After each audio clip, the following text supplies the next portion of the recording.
Welcome back to Breslov.org. A letter that has just recently been rediscovered, a letter written by Rav Shimshon Barsky.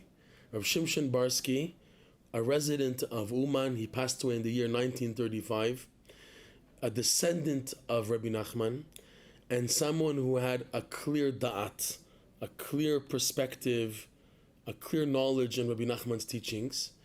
He was in constant correspondence through letters with the Breslover Hasidim in Poland at the time. We're talking about pre-World War II Poland, where, by the way, you should know, Breslov was on fire.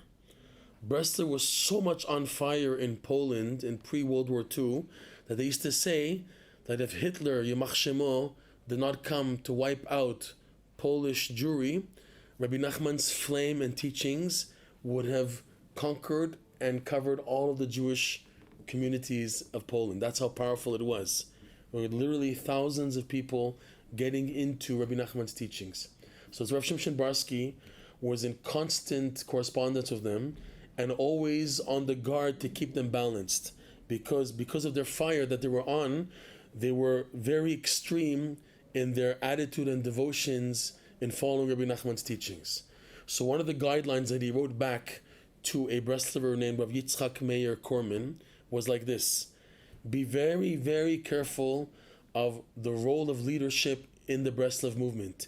Even someone who is a Breslover already, that he should assume the role of leadership.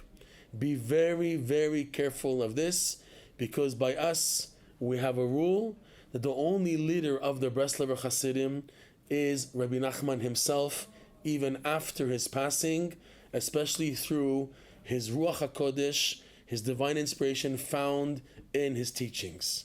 However, when giving over Rebbe Nachman's teachings, so it's understood those people who are more knowledgeable and have greater grasp and understanding and in Rebbe Nachman's teachings, for sure these people should be turned to for guidance in understanding Rebbe Nachman's teachings, but not as a leader, he stresses in the letter, but rather as chaverim, as friends, receiving one from another.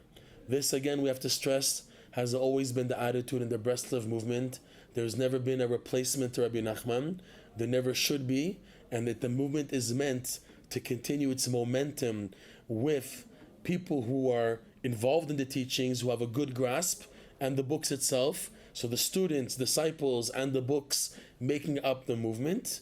And this doesn't go to throw off that a person doesn't need a Rav. For sure, a person needs a Rav when it comes to halachic questions, a family rabbi. We're not talking about that. In the Breslov teachings and movements, Rabbi Nachman's fire is specifically in his books and in the followers who have a good, clear-headed grasp of the teachings, but never to, God forbid, assume the role of I'm now the leader of the Breslover Hasidim, I'm now a Rebbe, I'm now someone who can guide. That has no place at all in Rebbe Nachman's teachings. This is what Rav Shimshon Barsky writes in a letter in the early 1930s to Rav Meir Elkabas in Poland.